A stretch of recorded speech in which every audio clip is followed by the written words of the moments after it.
शुक्लां ब्रह्मविचारसार परमा माद्यां जगद्व्यापिनीं वीणापुस्तकधारिणीं वेदां जाड्यान्धकारापहां हस्ते स्फाटिकमालिकां भजतीं पद्मासने संस्थितां वन्दे तां सरस्वतीं भगवतीं बुद्धिप्रदां शारदां।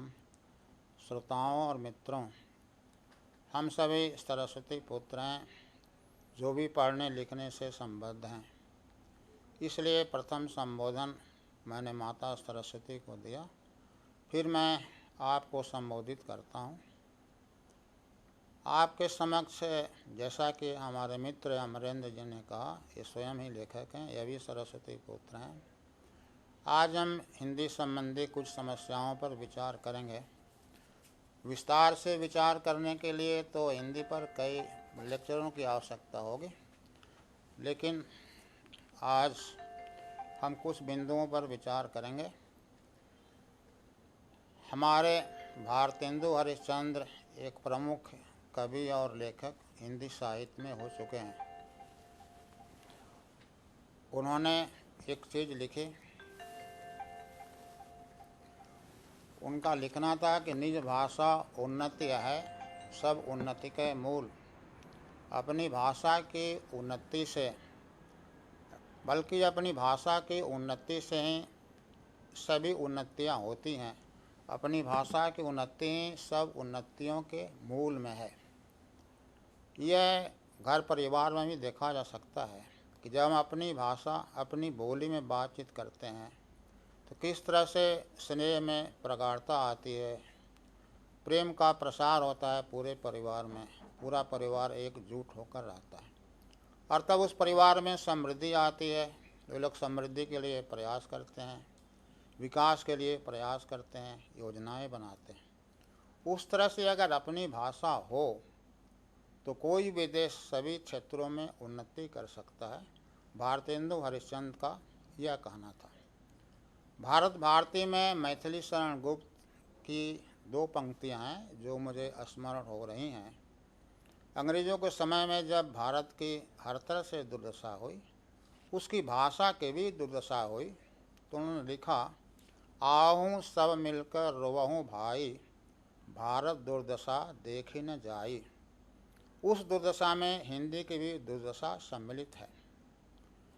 मित्रों, आपको मालूम है, जब भी कोई बाहरी शासक हिंदुस्तान में आया, उसने अपनी भाषा यहाँ थोपनी चाहिए और पूरी तरह थोपा। मुसलमानों और मुग़लों का जब शासन था तो पढ़ाइयाँ फारसी और उर्दू में हुआ करती थी, हिंदी में नहीं। उस समय के दस्तावेज आप देखिएगा तो फारसी और उर्दू में है।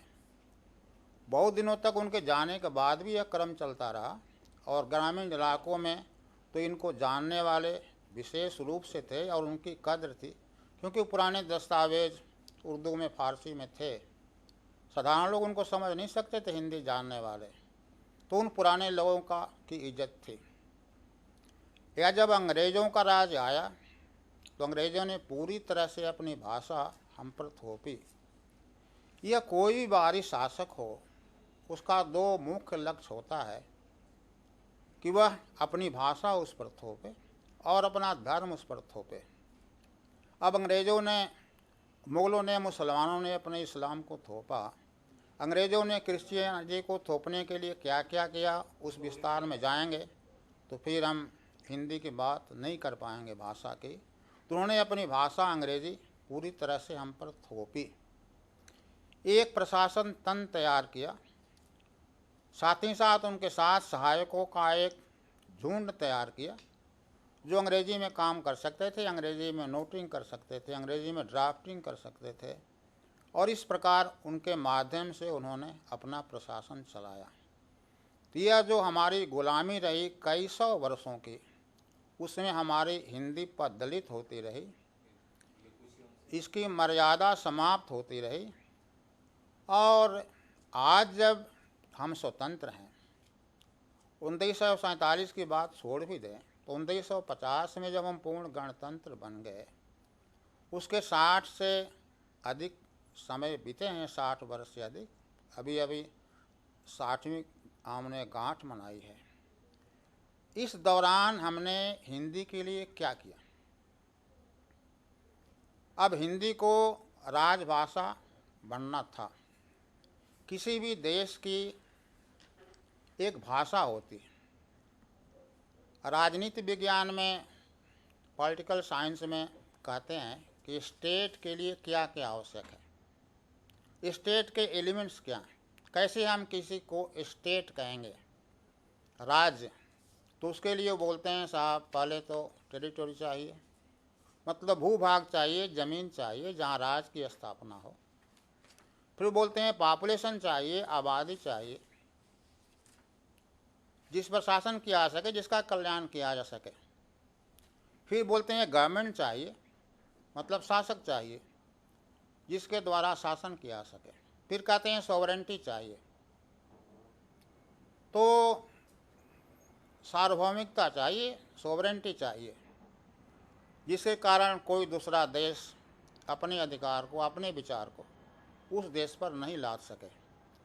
मैं कहता हूँ कि इसी के साथ यह भी जोड़ देना चाहिए कि स्टेट होने के लिए एक राजभाषा की भी आवश्यकता होती है, राजभाषा की भी आवश्यकता होगी, नहीं तो वह स्टेट नहीं कहा जाएगा।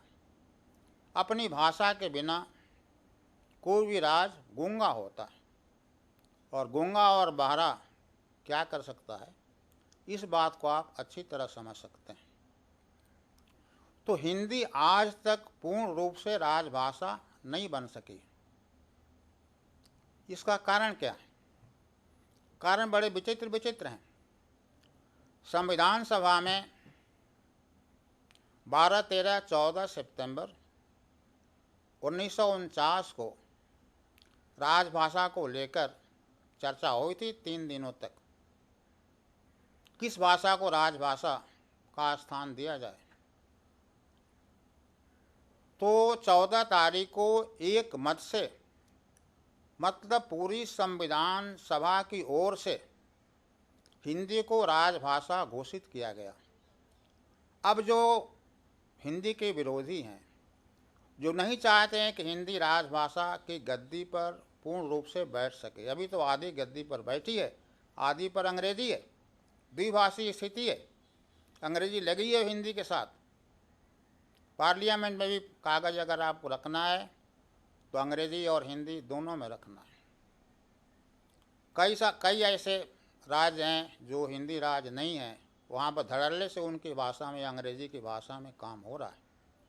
तो मैं कह रहा था कि यह जो एक मत से पास हुआ प्रस्ताव, इसको हमारे विरोधी कहते हैं कि मात्र एक मत से, एक वोट से हिंदी राजभाषा बनी। अब इस दुष्प्रचार का क्या कहिएगा? उसके संविधान सभा के, जिसमें हिंदी को राजभाषा घोषित किया गया, उसके सभापति डॉक्टर राजेंद्र प्रसाद थे, और उनकी अध्यक्षता में यह घोषित किया गया सर्वसम्मति से, एक मत से, कि हिंदी राजभाषा होगी। जानने की बात यह है कि उस संविधान सभा में हिंदी भाषी ही नहीं थे, बहुत से हिंदी भाषी थे, बहुत से दक्षिण वाले थे। इन सबों ने मिलकर, केवल हिंदी वालों ने मिलकर के हिंदी को राजभाषा नहीं घोषित किया। तो आज जो हम 21वीं सदी की बात करते हैं कि इसके सामने क्या चुनौतियां हैं, तो सबसे बड़ी चुनौती तो यह है कि आप पहले हिंदी को पूर्ण दर्जा दीजिए, राजभाषा बनाइए। तो आपने तो पहले जोड़ा उसके साथ कि 15 वर्षों तक अंग्रेजी हिंदी के साथ रहेगी, क्योंकि अभी लोग पूरी तरह से हिंदी के आदी नहीं हुए हैं। हमारा प्रशासन पूरी तरह से हिंदी का आदी नहीं हुआ है।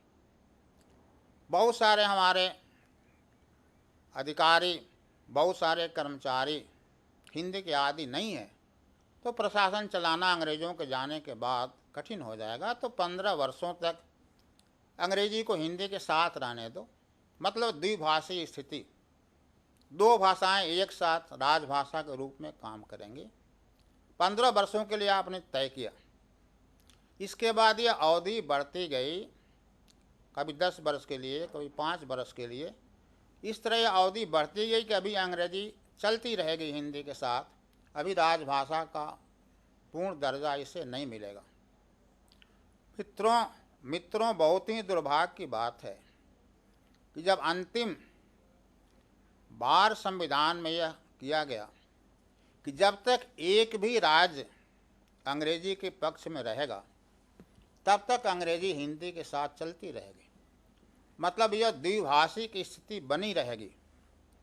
अब तो हिंदी कभी भी पूर्ण रूप से राजभाषा बन नहीं सकती, क्योंकि आपको ज्ञात है नागालैंड एक ऐसा स्टेट है जिसकी अपनी राजभाषाएं मातृभाषाएं अंग्रेजी। वह कब चाहेगा कि अंग्रेजी हटे और केवल हिंदी रहे, और संशोधन है कि जब तक एक राज्य भी चाहेगा तब तक हिंदी पूर्ण दर्जा नहीं प्राप्त करेगी। अब तो यही सदी की चुनौती है। जो विषय हमें दिया गया है उसका प्रमुख मुद्दा यह है कि यह तो चुनौती है कि आप हिंदी को पूर्ण दर्जा दीजिए जो आज तक नहीं दे सके। अंग्रेजी को हटाइए, लेकिन अंग्रेजी का मोह सरकार को भी है। अंग्रेजी का मोह मैं नहीं कहूँगा कि जनता को नहीं है। अंग्रेजी का वर्चस्व बढ़ता जा रहा। गली गली में या मिशनरीज के स्कूल खोल रहे हैं, अंग्रेजी माध्यम के स्कूल खोल रहे हैं, और अब तो सरकार ने भी आरंभिक कक्षा से ही अंग्रेजी को पढ़ाना शुरू कर दिया। अब इसे आप क्या कहेंगे? इस मानसिकता को क्या कहेंगे कि अंग्रेजी ही बड़ी अच्छी है और हिंदी उसकी तुलना में कहीं नहीं है? इस मानसिकता को क्या कहेंगे कि हम अंग्रेजी बोलेंगे तो बहुत गौरवपूर्ण माने जाएंगे, गौरवशाली बनेंगे, हमारा महत्व बढ़ेगा, हिंदी बोलेंगे तो मुझे गंवार समझेंगे। इस मानसिकता को बदलना होगा, जनता की इस मानसिकता को बदलना होगा। सरकार भी दोषी है और जनता भी दोषी है। अपने बच्चों को भले भरपेट खाने पीने को नहीं मिले घर में, अपने बच्चों को अंग्रेजी माध्यम के स्कूल में पढ़ाएंगे, इससे आसपास उनके मोहल्ले में उनका सम्मान बढ़ेगा। ये सब बात छोड़नी पड़ेगी। मानसिकता बदलने की आवश्यकता है जनता की, और सरकार की तो बहुत बड़ी भूमिका है। ऐसे संशोधनों की आवश्यकता क्या थी? जब संविधान सभा ने यह पारित कर दिया, पूर्ण एक मत से साबित कर दिया कि आप हिंदी को राजभाषा बनाइए, उसी दिन आपको हिंदी को राजभाषा घोषित कर देना था। अंग्रेजी के मोह में नहीं पड़ना था। लेकिन दुर्भाग्यवश हमारे यहाँ कुछ ऐसे नेता थे जिनका नाम लेना आवश्यक नहीं है, जो विदेशों में पढ़े लिखे थे, जो अंग्रेजी के दीवाने थे। वे अंग्रेजी को नहीं छोड़ सकते थे, वो स्वयं ही अंग्रेजी में बोलते थे, घर में बाहर में। तो इन लोगों का कारण ऐसा हुआ नहीं। अब मैं क्या कहूँ, देखिए फिजी एक बहुत छोटा राज्य है, स्टेट है। फिजी में, मॉरिशस में, ट्रिनिडाड में, इन सब जगहों में भारतीय गए थे अंग्रेज़ों के समय। इन्हें ले गया था वहाँ मजदूरी के लिए, खेतों में काम के लिए, मजदूरों के रूप में। जब वहाँ से भी अंग्रेज़ों का राज हट गया तो वे स्वतंत्र हो गए। उन लोगों ने अपने रूप से विकास करना शुरू किया। तो फिजी में भी हिंदी भाषी बहुत हैं, और फिजी ने हिंदी को पूर्ण रूप से राजभाषा का दर्जा दे दिया और अपने यहाँ अंतर्राष्ट्रीय हिंदी सम्मेलन ही बुलाया। अब आपको फिजी के समान छोटे देश से भी उदाहरण नहीं लेना है क्या? क्या आप शर्म को पूरी तरह से खा भी गए हैं? एक छोटे से राज्य से उदाहरण नहीं लेना है? तो आपको तो अंग्रेजी के मोह में नहीं पढ़ करके, किसी एक राज्य के मोह में नहीं पढ़ करके, नागालैंड के समान राज्य के, आपको तो हिंदी को पूर्ण दर्जा राजभाषा का देना चाहिए। इस द्विभाषी की स्थिति को समाप्त करना चाहिए। 21वीं सदी की यह सबसे बड़ी चुनौती है, और इसके लिए हमें साल भर नहीं प्रतीक्षा करनी है कि यह सदी बीत जाए। बल्कि शीघ्र इसे करना है। यह तो बात हुई। एक बात और है, अब हम अपने माननीय उन लोगों को जो हमारे संसद में हमारे द्वारा चुन कर जाते हैं, इन माननीय सांसदों के बारे में क्या कहूँ। दुर्भाग्य या सौभाग्यवश हिंदी के महत्वपूर्ण संस्थानों से मेरा संबंध रहा। मैं बिहार हिंदी ग्रंथ अकादमी का निदेशक रहा हूँ, राजभाषा विभाग बिहार सरकार का निदेशक रहा हूँ। मैं रेलवे में रेल भवन में हिंदी का संयुक्त राजभाषा का संयुक्त निदेशक रहा हूँ, इसलिए मेरे पास पूरी जानकारी है राजभाषा के रूप में हिंदी की स्थिति को लेकर के, और यह भी कि वह क्यों नहीं लागू हो पा रही है। मैं बताना चाह रहा था कि सभी विभागों के लिए सांसदों की एक समिति है, उसे संसदीय समिति बोलते हैं, चाहे वह राजभाषा विभाग हो, चाहे वह पेट्रोलियम का हो, चाहे वह शिक्षा का हो, चाहे जो।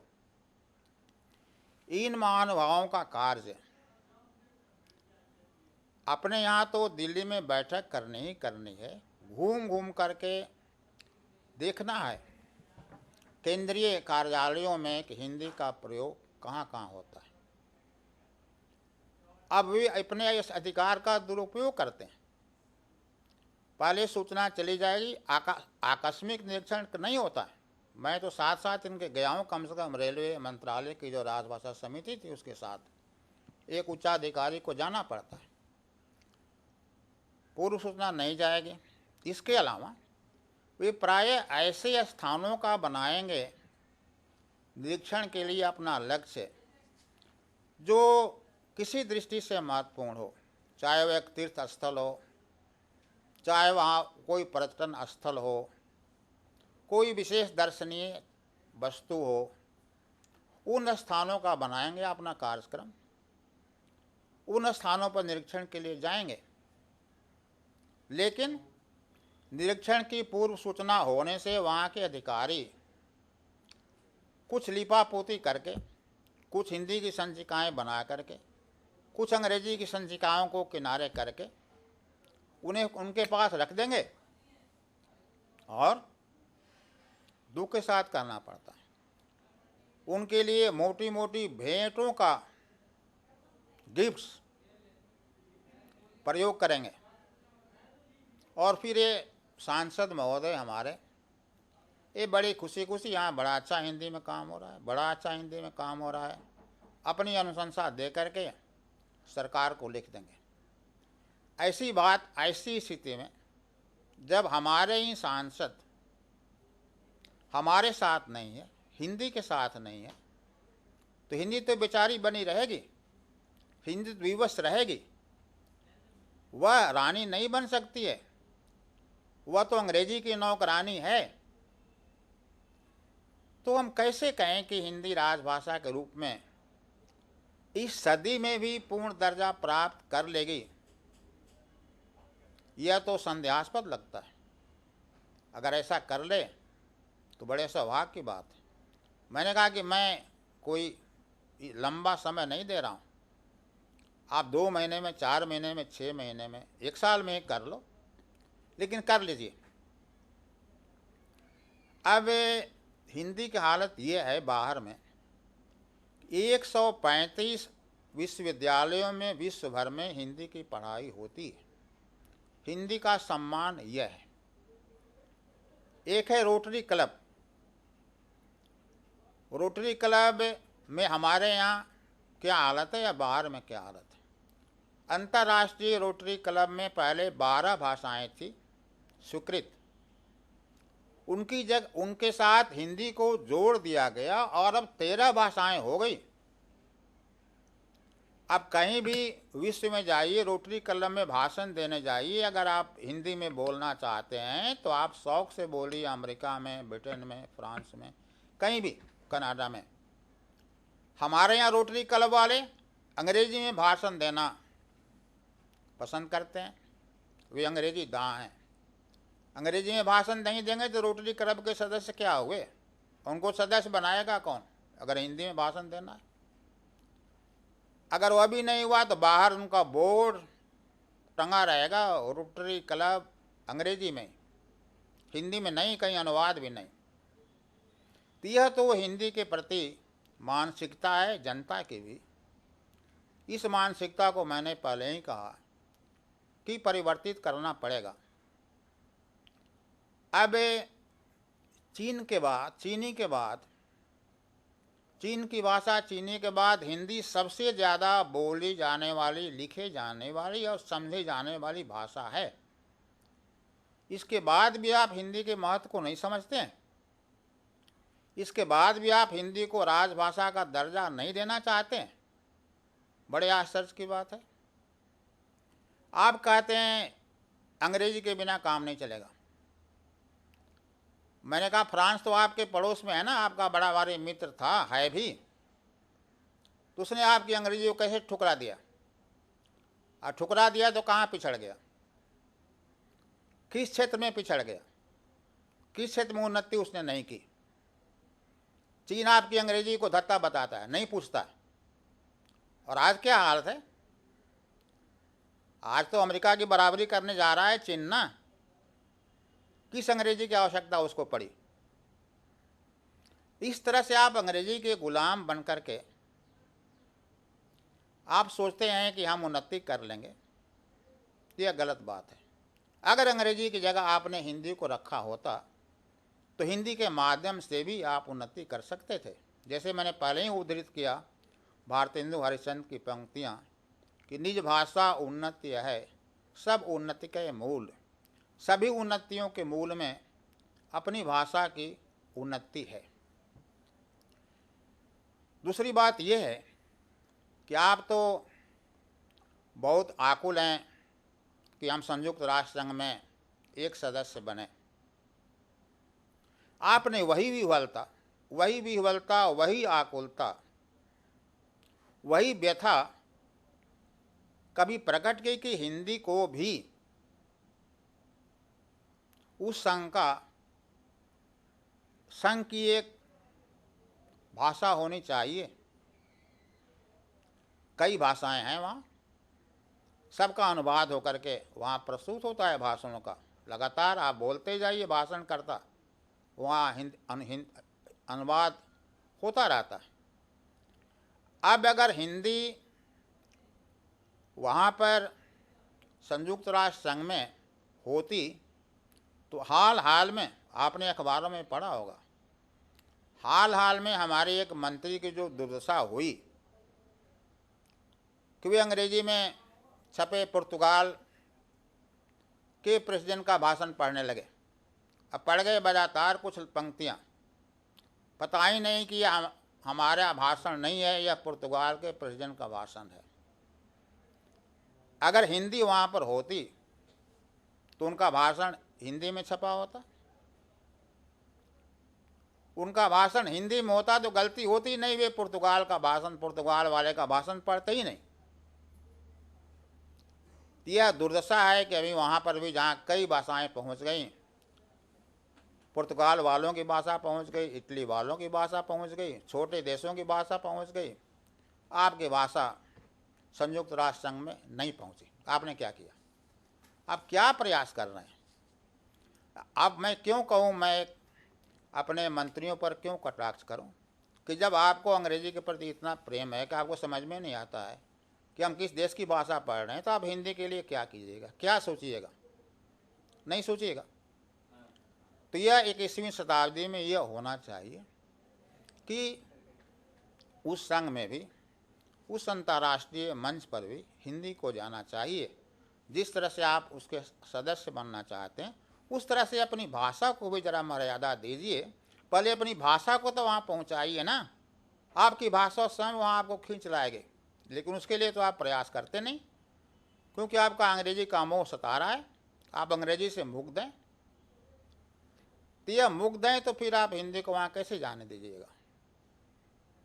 तो राजभाषा के रूप में, एक भाषा के रूप में हिंदी की यह नियति होनी चाहिए कि कि वह न केवल अपने यहाँ राजभाषा का पूर्ण दर्जा प्राप्त करे, बल्कि वह संयुक्त राष्ट्र संघ में भी उसकी भी एक भाषा बने, जहाँ छोटे छोटे राज्यों की भाषाएं बन गई हैं। तो यह सब 21वीं सदी में होना चाहिए। इसकी चुनौतियाँ, मैं पूछता हूँ कि अंग्रेजी में ऐसा क्या, वह हिंदी से महान है क्या? अरे भाई, हिंदी में तो हम जैसा लिखते हैं वैसा बोलते हैं वैसा पढ़ते हैं, ध्यान दिया है? अंग्रेजी में क्या, लिखते कुछ हैं पढ़ते कुछ हैं, और एक ही चीज, एक ही प्रकार की लिखी चीज को, दो प्रकार की लिखी चीज को दो प्रकारों से पढ़ते हैं। आप पीयूटी को पुट बोलेंगे, आप बीयूटी को बट बोलेंगे, DRR को डोर बोलेंगे, PRR को पुअर बोलेंगे। अब इसका मतलब क्या हुआ? अब साइकोलॉजी लिखना है तो अब क्या समझेगा साधारण आदमी? एस से शुरू होना चाहिए, वहाँ तो पी जुटा हुआ है, PSY, तो साइकोलॉजी में पी गायब हो गया। तो इस तरह की भाषा हमारी नहीं है।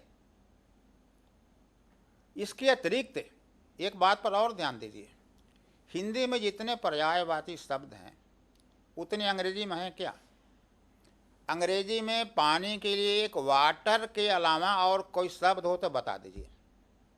और हमारे यहाँ पानी को जल बोलते हैं, पानी को नीर बोलते हैं, पानी को वारी बोलते हैं, पानी को पय बोलते हैं, पानी को जीवन तक बोलते हैं। अब बताइए, हम उनके यहाँ कमल के लिए एक लोटस के अलावा और कई शब्द हो तो बता दीजिए। हमारे यहाँ उसको कमल भी बोलते हैं, जलज भी बोलते हैं, वारिज भी बोलते हैं, मनोज, इस तरह सरोज भी बोलते हैं। इतने पर्यायवाची शब्द हैं एक एक शब्द के हमारे यहाँ। चंद्रमा के लिए उनके यहाँ मून के अलावा कोई और शब्द हो तो बताइए। हमारे यहाँ तो उसे राकापति बोलते हैं, हमारे यहाँ उसे चंद्रमा भी बोलते हैं, चंद्र भी बोलते हैं, शशि भी बोलते हैं। तो कई शब्द ऐसे हैं जिनके पर्यायवाची हमारे यहाँ दुनिया भर के हैं, और उनके पास एक एक के लिए एक ही शब्द है। तो क्या तुलना है? हमारे यहाँ असल बात यह है कि व्याकरण की एक परंपरा चली जो पाणिनि और पतंजलि से लेकर चली, और उस संस्कृत से हमारी हिंदी निकली है। इसके लिए यहाँ एक व्यवस्थित व्याकरण है जो हिंदी को नियंत्रित करता है। अंग्रेजी के पास ऐसा कुछ नहीं है। नहीं तो इसके या उलट फिर नहीं होता कि लिखते कुछ हैं और बोलते कुछ हैं। भाषा का दारिद्र्य ऐसा कि एक शब्द के लिए कोई और शब्द मिले नहीं, तो फिर आप काव्य क्या कर लीजिएगा, आप लेखन क्या कर लीजिएगा? हमारे यहाँ के कवि एक एक शब्द के कई कई अर्थ हैं, तो उनका प्रयोग करके अच्छी अच्छी कविताएं करते रहे। यही नहीं है कि विश्व का सबसे प्रथम महाकाव्य भारत में लिखा गया, वाल्मीकि ने लिखा। सबसे महान महाकाव्य महाभारत भारत में लिखा गया, बाहर नहीं लिखा गया।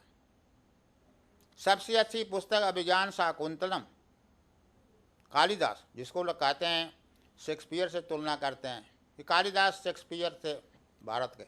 हम कहते हैं ऐसा मत कहो ना, इसको उल्टा कहो कि एक शेक्सपियर कालिदास था भारत। शेक्सपियर कालिदास है यहाँ का, शेक्सपियर कालिदास से ऊपर नहीं थे। तो इस भाषा के कारण ही हम गौरवान्वित हुए, और देश में हमें गौरव मिला है। हमें विश्व गुरु कहा गया, इसके पीछे तो कोई कारण होगा। इसके पीछे ही भाषा थी, भले वह हिंदी की परिष्कृत भाषा संस्कृत थी, उसके माध्यम से संदेश गए।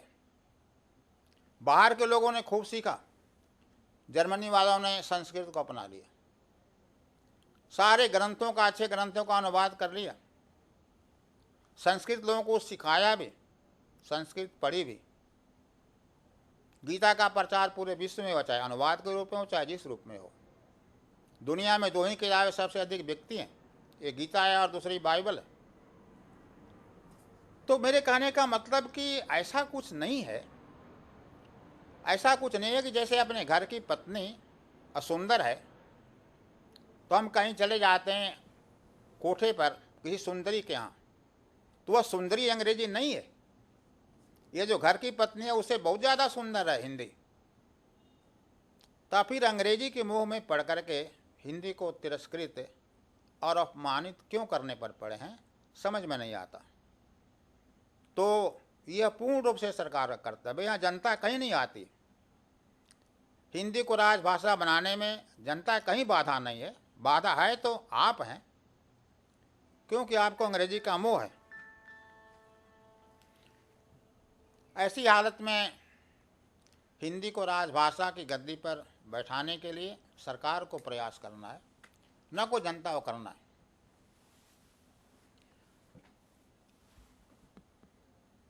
अब बात आती है कि हम हिंदी को किस रूप में, खासकर जहाँ लेखन का सवाल है, आज 21वीं सदी में देखते हैं, किस रूप में देखते हैं। एक दशक तो बीत गया, एक दशक बीत गया, विगत 1 जनवरी को 21वीं शताब्दी का दूसरा दशक भी आरंभ हो गया। ऐसे में हिंदी में क्या कुछ लिखा गया, इन 10-12 वर्षों में क्या कुछ लिखा गया। कोई अच्छा ग्रंथ, विशिष्ट ग्रंथ हमारे सामने आया? प्रश्न का सीधा सा उत्तर है, नहीं आया। 1-2 ग्रंथ हैं, उनका मैं नहीं नाम लूँगा, अगर मुझसे संबंध हैं, मेरे कुछ मित्रों से संबंध हैं। इनको छोड़कर मैं खुले मन से कह रहा हूँ, चुनौती देकर कह रहा हूँ कि 11 वर्षों में कोई अच्छा श्रेष्ठ ग्रंथ, श्रेष्ठ ग्रंथ बोलेंगे, पुस्तिकाएँ छपती रहें, पुस्तक छपते रहें, उसे मतलब नहीं है। एक श्रेष्ठ, एक शोधपूर्ण ग्रंथ, एक सांस्कृतिक ग्रंथ, एक पूर्ण रूपेण साहित्यिक ग्रंथ, जिसको पढ़ने के लिए लोग बाध्य हों, जिसकी प्रतियां हाथों हाथ बिक जाएं, ऐसा ग्रंथ नहीं आया। क्यों नहीं आया, यह विचारणीय है। एक बात तो यह है, बहुत आवश्यक है कि लेखकों को, हमारे यहाँ खासकर हिंदी लेखकों को, कोई सरकारी सम्मान नहीं है, सरकार की ओर से कोई सम्मान नहीं है। बहुत सारे ऐसे देश हैं जहाँ लेखकों का बहुत महत्व है, राजनीतिकों का महत्व नहीं है। लेखकों के नाम पर गलियाँ होती हैं, उनके स्मारक बनते हैं नहीं रहने पर। उनको सरकार पूर्ण रूप से खर्च देती है, उनके रहन सहन का व्यय स्वयं वहन करती। कोई अपना काम लिखने में लगावे, वे समझते हैं कि हमारे इनके लेखन से हमारा नाम होगा, हमारी प्रगति होगी, हमको लोग जानेंगे। और हम समझते हैं कि इन लेखों में क्या रखा है। हमारे लेखक खाने बिना मर जाते हैं, बीमारी में कैंसर से पीड़ित लेखक आवेदन देते हैं सरकारों के यहाँ, राज्य सरकारों के यहाँ, केंद्र सरकार के यहाँ, उनको जरा भी सहायता नहीं मिलती। ऐसे बहुत सारे केस हैं और लेखक छटपटा कर मर जाते हैं। चलिए, हो गया ये तीसरी। तो सरकार की ओर से लेखकों को कोई प्रोत्साहन नहीं है। अभी तो ये पद्म पुरस्कार दिए गए, सूची देख लीजिए ना, उसमें कितने लेखक और कवि को मिला है पद्म। पद्मश्री ही सही, बहुत छोटा सा है। पद्म भूषण, विभूषण की तो बहुत बड़ी बात है। यह तो सम्मान है लेखकों का यहाँ। टके सिर भाजी और टके सिर खाजा वाला हिसाब है, जैसा सामान्य जन वैसा लेखक। लेखक क्या होता है, यह सरकार नहीं समझती है। ये कारण ये है कि हमारे यहाँ लेखन ठीक से नहीं हो पाता है। पहले लेखक और प्रकाशक में एक समझौता हुआ करता था। वह यह कि प्रकाशक लेखक को पैसा देगा, उसकी पुस्तकों पर रॉयल्टी देगा, ईमानदारी से देगा। जितनी प्रतियां प्रकाशित होंगी उतने पर देगा। अब 5,000 छाप करके यह नहीं गया कि 2,000, वह इनकी ईमानदारी थी प्रकाशकों की। बड़े बड़े प्रकाशक इसमें हो चुके हैं इस देश में। एक दो बचे हैं उनकी पीढ़ी के, उनका नाम लेना, उनका प्रचार करना होगा, मैं नहीं लूँगा। एक दो बचे हैं उस पीढ़ी के प्रकाशकों में से जो देते हैं रॉयल्टी, ईमानदारी से देते हैं। 5,000 का 1,000 नहीं बनाते हैं कि 5,000 प्रतियाँ छपी तो 1,000 कह दिया, लेकिन बाकी नहीं, रॉयल्टी नहीं देंगे। देंगे तो वही स्थिति है, 4,000 छापेंगे, बोलेंगे 500 मैंने छापा था, यह रॉयल्टी बन गया, ले लो। इससे भी बुरी दशा है हिंदी प्रकाशन की भारत में। इस बात को जान लीजिए, नोट कीजिए कि पहले प्रकाशक लेखक को पैसा देता था, अब लेखक प्रकाशक को पैसा देता है। विपरीत स्थिति है, सर्वथा विपरीत। यह अकल्पनीय है। भारत छोड़कर किसी भी देश के लिए बहुत ही विस्मयकारी बात है, लेकिन भारत में हो रहा है।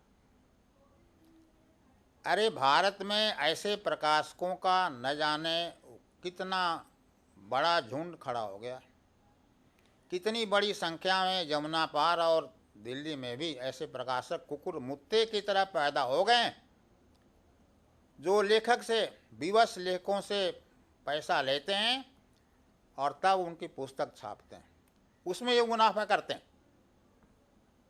उनसे कहेंगे तुम्हारी 1,000 प्रतियां छाप रहे हैं और तुम 10-12 ले जाना, बाकी मैं बेच दूंगा, तुम्हारा प्रचार होगा। 1,000 के लिए लागत ले लेंगे, बहुत सारा पैसा अपने हवाले करेंगे, 200-400 प्रतियां, 200 प्रतियां छाप देंगे, बैठ गए। इस तरह से इसे पूर्ण रूपेण व्यवसाय बना लिया गया। लेखक का शोषण हो रहा है। लेखक भीख मांग करके, चंदा करके अपने बच्चों का पेट काट करके वह जैसो पैसा देता है, न पुस्तक का प्रचार हो पाता है, क्योंकि प्रकाशक उतना छपता ही नहीं है, तो फिर उसका लेखक का प्रचार कहाँ से होगा। तो यह हिंदी प्रकाशन की स्थिति बन गई है। इसके सुधारने का दायित्व किसको है? यह तो जनता पर नहीं है ना। यहाँ तो सरकार को आगे आना पड़ेगा ना, और ऐसे दुकानों को बंद करना पड़ेगा ना। आप सील करते चलते हैं ना व्यवसायियों के, तो इनके दुकानों क्यों नहीं सील करते हैं?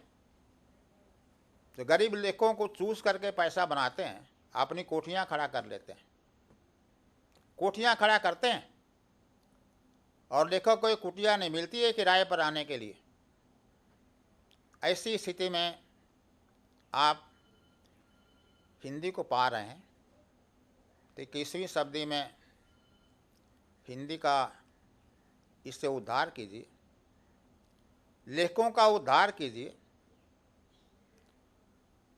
बड़ी बात यह है कि जब प्रकाशक लेखकों के साथ उचित व्यवहार करते थे तो हमारे अच्छे अच्छे लेखक निकले। अब सुमित्रानंदन पंत हुए, सूर्यकांत त्रिपाठी निराला हुए, महादेवी वर्मा हुई, भगवती चरण वर्मा हुए, अमृतलाल नागर हुए, ये सब बहुत हुए, यशपाल हुए, नागार्जुन हुए, जिन लोगों ने कुछ नहीं किया, केवल लिखा। ध्यान दीजिए, केवल लिखा और उसके बाद भी अच्छी तरह से रहे। पंत से ज़्यादा शौकीनी से कौन रह सकता था? तो वह सभी ठीक थे, संपन्न थे, लेखन के बल पर कोई काम नहीं करते थे। आज कोई लेखक यह कल्पना कर सकता है कि वो केवल लिखकर जिंदा रह सकता है, अपने परिवार का पालन पोषण कर सकता है? स्थिति बदल गई है, क्योंकि प्रकाशकों की मानसिकता बदल गई है। वे लेखकों को अपना आखेट बनाते हैं, पहले वाली स्थिति नहीं है। ऐसी हालत में जब एक लेखक आज कार्यालयों में कार्य भी करेगा,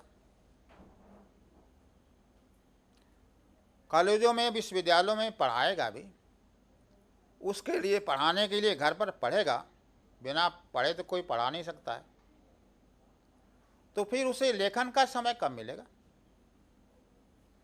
अच्छे लेखन के लिए श्रम चाहिए, परिश्रम चाहिए, तो सारा श्रम, सारी ऊर्जा तो वह अपनी रोजी रोटी में दे देता है, नौकरी में दे देता है, तो किससे से अतिरिक्त ऊर्जा लाएगा लेखन के लिए? अब मैं यह बताना अनुचित नहीं मानूंगा कि मैं भी सरकारी नौकरी में रहा हूं, मैंने भी लिखा है, लेकिन मैंने परिश्रम किया इतना कि मैंने लोगों को बताया है, मित्रों को बताया है कि जब अगले दिन छुट्टी होने को होती थी तो मैं पहले दिन रात भर लिखता था, सूर्यास्त से लेकर सूर्योदय तक लिखता था। इतनी एनर्जी देनी पड़ती थी, तब जाकर के मैं कुछ लिख पाया। मित्र चाहे जो बोले, मैं जितना लिख गया। तो एनर्जी की जरूरत पड़ती है ना, ऊर्जा की आवश्यकता पड़ती है कि आज पहले वाली स्थिति नहीं है। प्रकाशकों का रुख बदल गया है, लेखकों को पैसा नहीं मिलता है, तो ऐसी हालत में वह जैसो केवल लेखन के बल पर नहीं रह सकता है, तो यह बहुत आवश्यक है। दूसरी आवश्यकता मैं यह कहूँगा कि आप ने एक वैज्ञानिक और तकनीकी शब्दावली आयोग का गठन किया। इसका कर्तव्य आप जानते हैं क्या होता है? इसका दायित्व यह था कि यह वैज्ञानिक एवं तकनीकी शब्दावली आयोग से ही मतलब समझ लीजिए कि वैज्ञानिक और तकनीकी शब्दों का अंग्रेजी से हिंदी में अनुवाद करे। वैज्ञानिक और तकनीकी शब्दों का अनुवाद करे, जिससे इन विषयों पर, मतलब वैज्ञानिक विषयों पर और तकनीकी विषयों पर हिंदी में किताबें आ सकें, और किताबों के आने से उनके माध्यम से, हिंदी के माध्यम से विश्वविद्यालय स्तर पर भी सारे विषयों की पढ़ाई हिंदी में हो।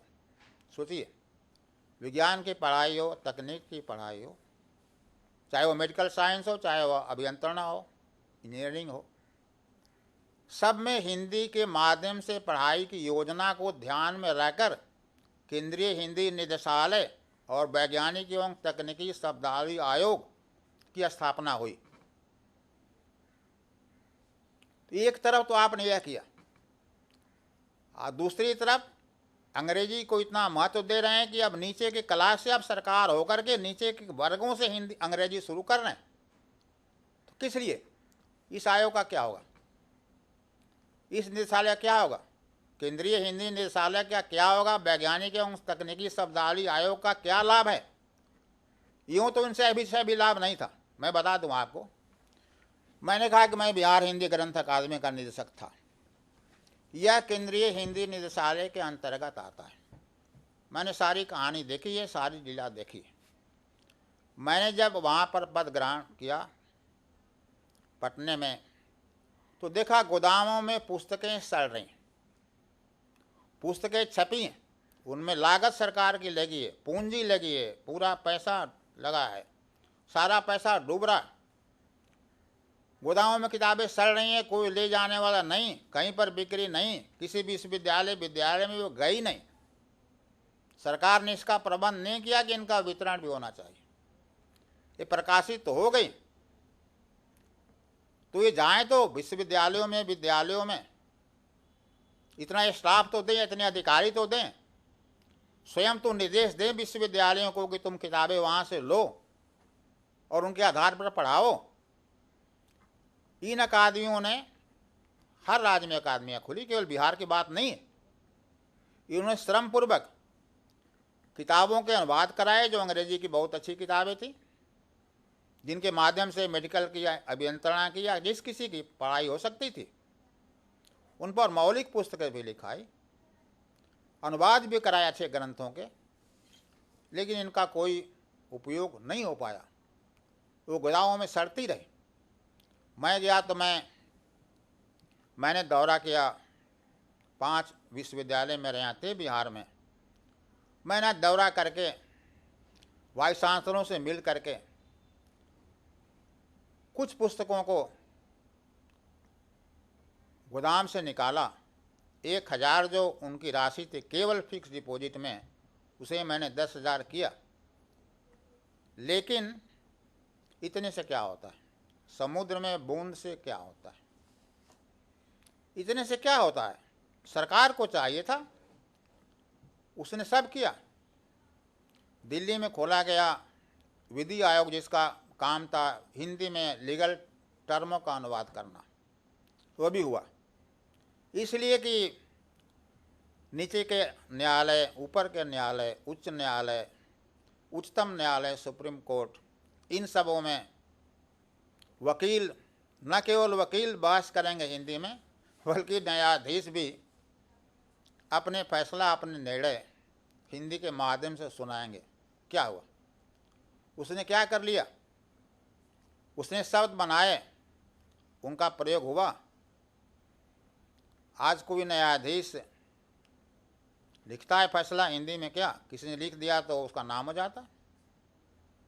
आज कोई वकील बहस करने को तैयार है, उसकी तौहीनी होगी ना, वह हिंदी में क्यों बहस करेगा? वह यूपी का वकील हो कि बिहार का वकील हो, हिंदी पूरी तरह अच्छी तरह जानता है, लेकिन वह बहस करेगा अंग्रेजी में। तो इसके लिए भी कोई उपाय नहीं हुआ, आपने संस्थाएं बना दी। इतना पैसों का अपव्यय क्यों हुआ? इतने रुपयों का अपव्यय क्यों हुआ? ये आयोग, ये निदेशालय, ये अकादमियां क्यों गठित की गई जब उनका कोई उपयोग ही नहीं था? आपने उनसे कोई लाभ ही नहीं दिया।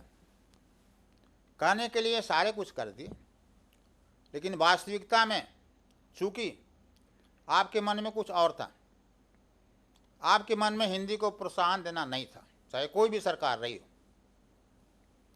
अटल बिहारी वाजपेयी ने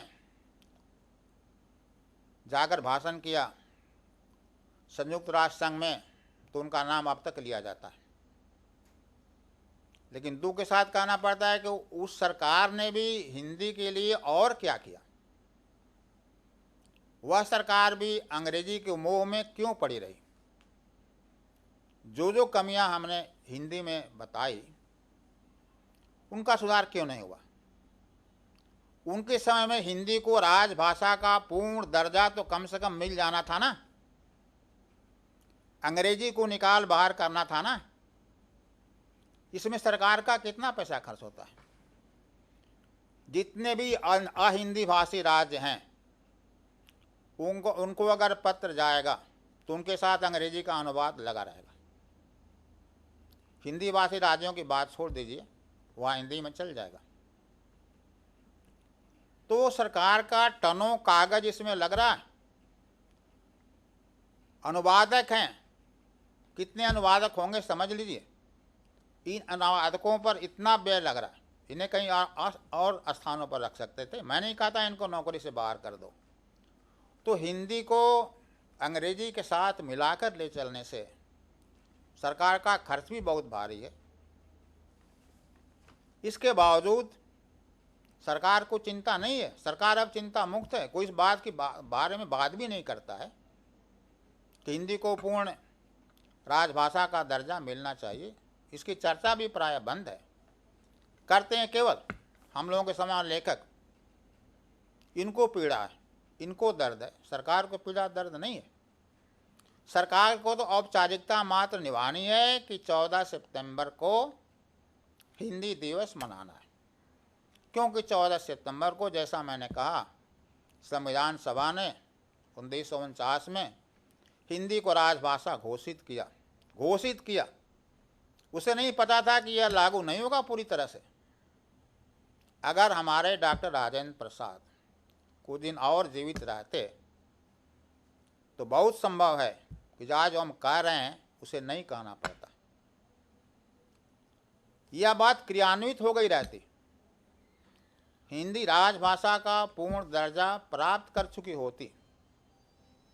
लेकिन उसके बाद लोग आए, कोई दक्षिण का आया, कोई यहाँ का आया, कोई बहुत अंग्रेजी प्रेमी आया। कुछ नहीं किया लोगों ने। आज ही अखबार मैंने पढ़ा है, आज के समाचार पत्र में पढ़ा है, टाइम्स ऑफ इंडिया में, कि राष्ट्रपति केवल रबर का मुहर नहीं होता है। अभी कुछ जो देश में घटनाएं घटी हैं, जिन्हें आप जानते हैं, जिनको लेकर प्रधानमंत्री पर उंगलियां उठाई जा रही हैं, उस संदर्भ में एक पत्र ने लिखा है कि साहब राष्ट्रपति क्या कर रहे थे। राष्ट्रपति के पास भी तो वह चीज़ गई थी कि साहब अपना हस्ताक्षर या अपनी स्वीकृति दीजिए। तो राष्ट्रपति का कोई सारा फाइल राष्ट्रपति ने पढ़ा नहीं क्या? तो उन्होंने केवल सरकार की इच्छा को देखते हुए उस पर दस्तखत करके और मुहर लगा दिया। राष्ट्रपति के ब्रिटेन का केवल किंग नहीं है, ब्रिटेन का जो किंग है उसको कोई शक्ति नहीं, लेकिन हमारे राष्ट्रपति को शक्तियां हैं, संविधान ने शक्तियां दी हैं। वह संचिकाएं लौटा सकता है, फिर भेजा तो अलग बात है, अपने पास रख सकता है, 4 साल 10 साल 20 साल रख सकता है, कहीं कोई रोक नहीं है।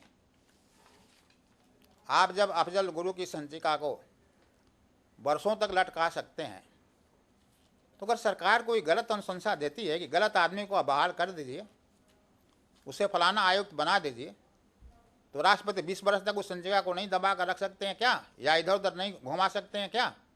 या घुमा सकती हैं क्या? तो वह स्थिति है। ऐसी हालत में हिंदी को आगे बढ़ाने के लिए सरकार को बहुत कुछ करना है। जनता को यह करना है कि जनता को अपनी मानसिकता बदलनी है, अंग्रेजी के प्रति मोह को त्यागना है। लेकिन जनता तो मुखापेक्षी है, सरकार की मुखापेक्षी है। वह सरकार का जैसा रुख देखती है वैसा करती है। एक बात मान लीजिए, जब तक किसी भाषा को आप आज के युग में नौकरी की भाषा नहीं बनाइएगा, तब तक उस भाषा का उत्थान नहीं होगा। आपने तो एक खोल दिया या आपने परमिशन दे दिया, एमबीए वालों की फौज खड़ी हो गई। ये एमबीए वाले तो अंग्रेजी में सपना देखते हैं, अंग्रेजी में खाते हैं, अंग्रेजी में पीते हैं, अंग्रेजी में बोलते हैं। अब कोई हिंदी भाषी तो एमबीए बन नहीं सकता, तो आप क्यों नहीं कुछ करते हैं कि हिंदी वाले भी एमबीए बन सकते हैं, कि अंग्रेजी में खाना पीना सपना देखना रोको।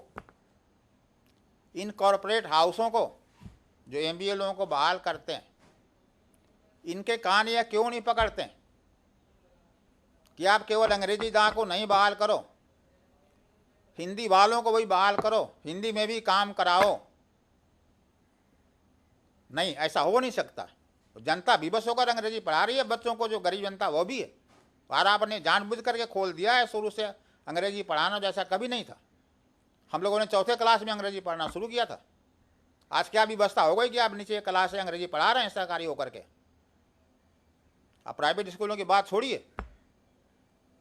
तो मैंने वही कहा कि हिंदी में पढ़ने वालों को नौकरी नहीं मिलेगी, तो हिंदी में पढ़ने वाले बहुत आगे नहीं आएंगे।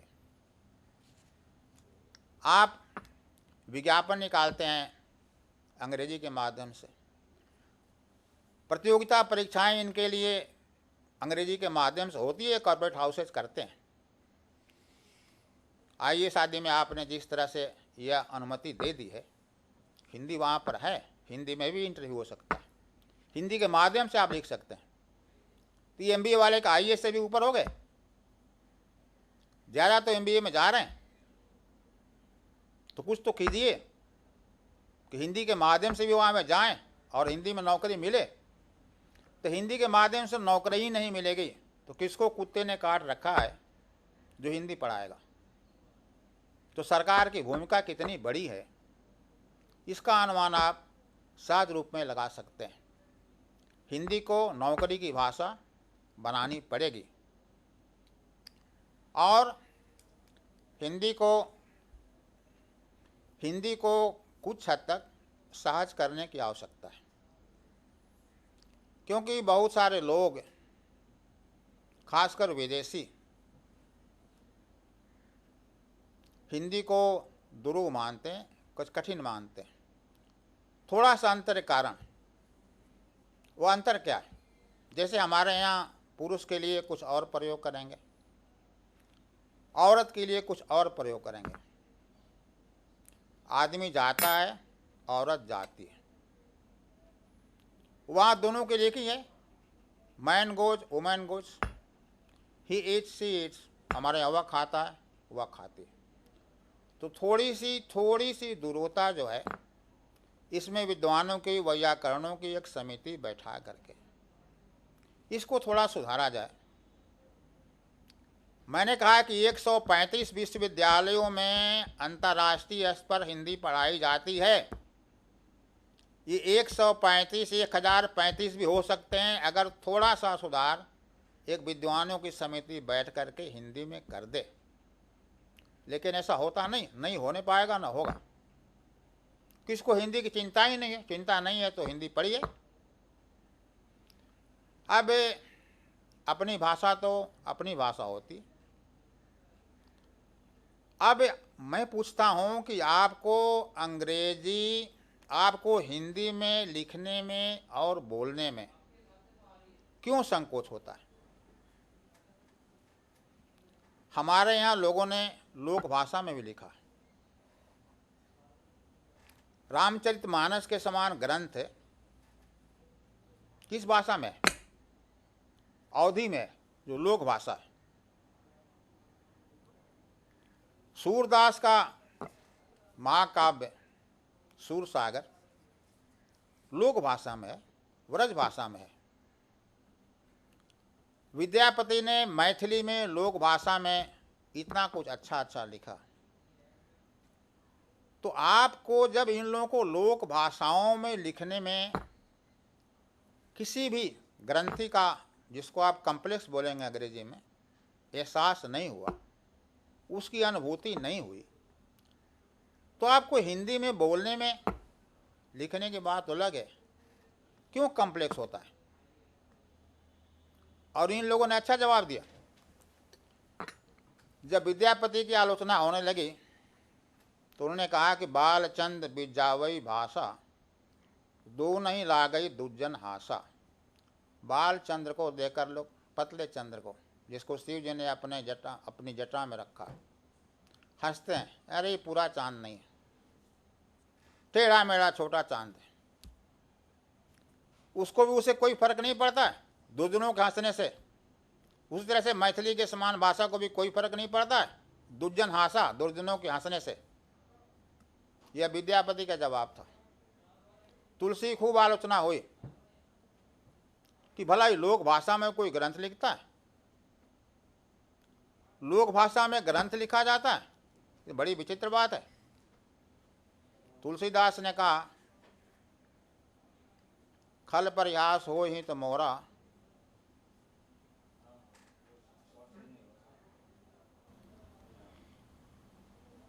का काहीं कल कंठ कठोरा। खलों के प्रयास से तो मेरा हित ही होगा। कौवा बोलता है कोकिला कंठ कठोर होता है। सभी जानते हैं कोकिला कंठ कठोर है, कौवे का है, किसका है? तो इसलिए हिंदी को लेकर मित्रों मानसिकता बदलिए, हिंदी को सम्मान दीजिए। बहुत बहुत धन्यवाद।